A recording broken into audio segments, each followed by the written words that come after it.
Pandemic के बाद record number of demat account open हुए, लेकिन ऐसा हुआ क्यों? ना कोई बड़ा आईपीओ आने वाला था, ना कोई मार्केट ऐसी चल रही थी कि बड़े बड़े कीर्तिमान छू रही हो। तो फिर ऐसा हुआ क्यों? अरे नहीं, एक्चुअली हाँ, जब 3 महीने का लॉकडाउन लगा और उस टाइम लोगों के पास कोई काम नहीं था, सारी दुकानें बंद हो गई, सारे काम बंद हो गए, फैक्ट्रीज बंद हो गई, तो लोगों को अब घर बैठे कोई और काम तो समझ आया नहीं। उन सबको एक ही काम नजर आया और वो था स्टॉक मार्केट का। और जानते हो उसमें भी लोगों ने क्या किया? इन्वेस्टमेंट। अरे कहाँ, उन्होंने स्टार्ट किया ट्रेडिंग से। और अपने आसपास के जितने भी लोग हों जो मार्च 2020 के बाद आए हों, जिन्होंने ट्रेडिंग से स्टार्ट करा हो, उनसे पूछ लेना उनको ज़्यादातर लॉस हुआ या प्रॉफिट।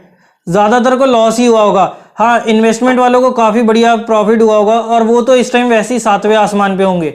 ज़्यादातर को लॉस पता किस रीज़न की वजह से हुआ? Because lack of discipline and lack of proper knowledge.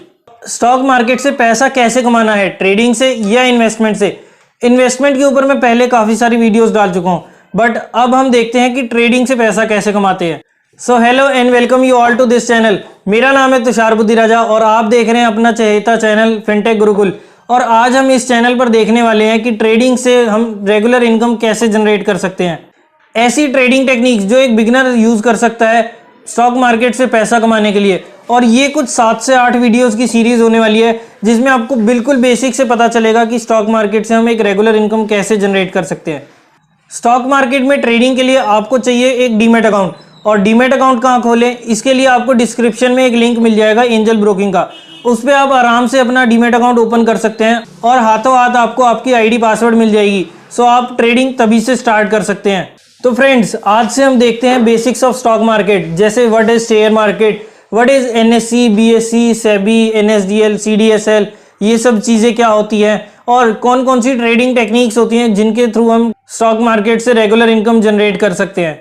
इस पूरी सीरीज में हम बेसिक्स से लेकर स्टॉक कैसे सिलेक्ट करना है, किस स्टॉक को सिलेक्ट करना है, ये सब कुछ सीखेंगे। सो अगर आप इस चैनल पर पहली बार आए हैं या फिर अभी तक आपने अगर चैनल को सब्सक्राइब नहीं किया तो नीचे दिए बटन पर जल्दी से क्लिक कीजिए और सब्सक्राइब कीजिए इस चैनल को।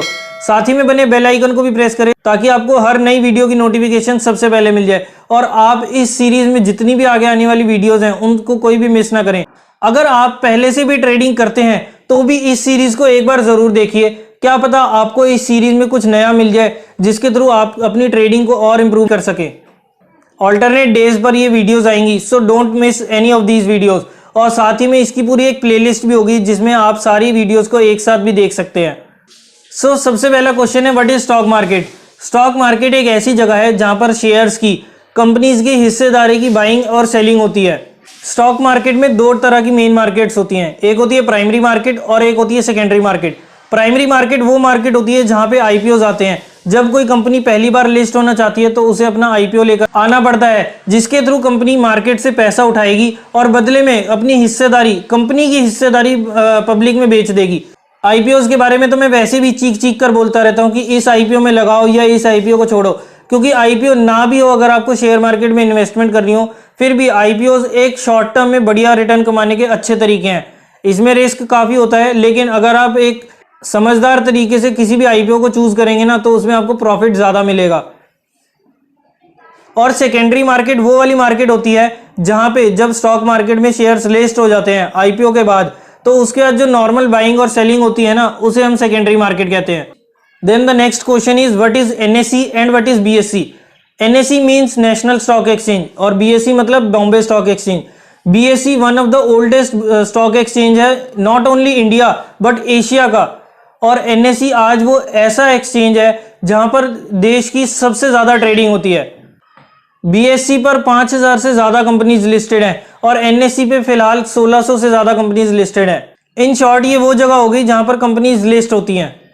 उसके बाद आता है सेबी। सेबी यानी कि security exchange board of India, जो एनएससी और बीएससी और भी जितने एक्सचेंजेस होते हैं उन सबको रेगुलेट करती है, कोई स्कैम वगैरह ना हो, इस सब का ध्यान रखती है। उसके बाद आते हैं एनएसडीएल और सीडीएसएल।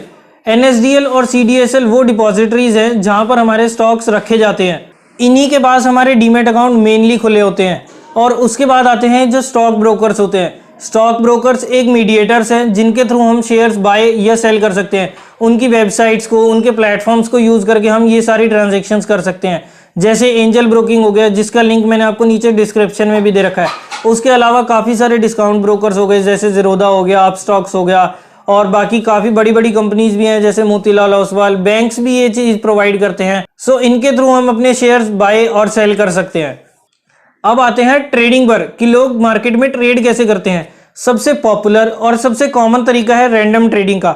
अब रैंडम ट्रेडिंग में ये होता है कि जैसे कोई न्यूज़पेपर में न्यूज़ पढ़ ली या कोई बिजनेस चैनल पर न्यूज़ देख ली, किसी स्टॉक के बारे में पता चल गया, या फिर किसी दोस्त ने बता दिया, किसी यार ने बता दिया, किसी ने भी रिकमेंड कर दिया कि हाँ भाई इस कंपनी के शेयर्स उठा लो। या फिर आजकल एक काफ़ी बढ़िया चीज़ चल रही है जो है टेलीग्राम।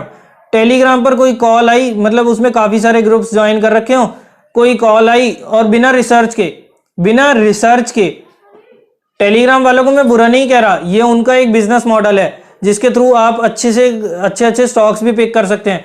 बट अगर आप अपनी बिना रिसर्च किए अगर किसी भी स्टॉक को देखते हैं, कोई भी कॉल आई उसको उठा लिया, तो इसे हम रैंडम ट्रेडिंग ही कहते हैं। सेकंड होता है इनसाइडर ट्रेडिंग। इनसाइडर ट्रेडिंग यानी कि जैसे कोई दोस्त, यार, रिलेटिव कोई भी एक कंपनी में काम कर रहा है, जैसे मान लो मेरा कोई दोस्त है वो फेडरल बैंक में काम कर रहा है, और वो कुछ अंदर की खबर बता दे कि भाई इसका रिजल्ट अच्छा आने वाला है या इस कंपनी ने एक्सपेंड करना है, तो तू इस कंपनी के शेयर्स उठा ले। और वो बाद में शेयर्स बढ़ जाए या घट जाए वो बाद की बात है, बट अगर आपने उसके न्यूज़ के बेसिस पर अगर आपने वो शेयर्स में काम कर लिया तो उसे कहते हैं इनसाइडर ट्रेडिंग, क्योंकि आपके पास एक अंदर की खबर है कि भाई ये बिजनेस में इस कंपनी में ये काम होने वाला है, तो उसके बेसिस पर इस कंपनी पर इफेक्ट पड़ सकता है, और उसके हिसाब से अगर आप ट्रेडिंग करें तो उसे कहते हैं इनसाइडर ट्रेडिंग। तो स्टॉक मार्केट में काम करने के कौन कौन से तरीके हैं। सबसे पहला है फंडामेंटल एनालिसिस, जिसमें हमें कंपनी की बैलेंस शीट, कंपनी के मैनेजमेंट के बारे में पता करना पड़ता है कि मैनेजमेंट ऑनेस्ट है या नहीं है, कंपनी में कोई फ्रॉड तो नहीं है, कंपनी के profit and loss, different ratios, PE ratio, ROE, company के ऊपर डेट कितना है, ये सब चीज़ों को एनालाइज करने को कहते हैं फंडामेंटल एनालिसिस। बट एक बात बताओ, कितने लोग इतनी सारी काम करते हैं या कितने लोग इतना सारा डेटा कलेक्ट भी करते हैं, और अगर कलेक्ट कर भी लिया तो इसको कितना टाइम लगेगा चेंज होने में। अगर आप ये सब काम कर सकते हैं तो very good and go ahead. और इसके अलावा जो दूसरा ऑप्शन होता है वो है टेक्निकल एनालिसिस। टेक्निकल एनालिसिस मतलब study of chart and analysis of price and volume. इसके बारे में हम इसी सीरीज में आगे की वीडियोस में बात करेंगे और काफ़ी डिटेल में बात करेंगे, क्योंकि ये पूरी सीरीज ही टेक्निकल एनालिसिस पर बेस होने वाली है। काफ़ी इजी और इफेक्टिव है, एनीबडी कैन डू दिस।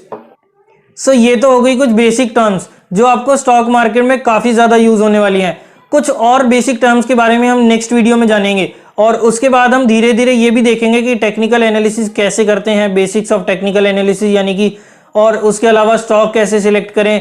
सो अगर आप भी स्टॉक मार्केट से एक एक्स्ट्रा इनकम कमाना चाहते हो तो इस चैनल को सब्सक्राइब जरूर करके रखना, क्योंकि इस सीरीज में आपको काफ़ी अच्छी चीज़ें मिलने वाली हैं। So that's it for this video. Don't forget, ये एक पूरी सीरीज है, तो इस सीरीज को पूरा स्टार्टिंग से लेके एंड तक जरूर देखना, काफ़ी फायदा होने वाला है आपको।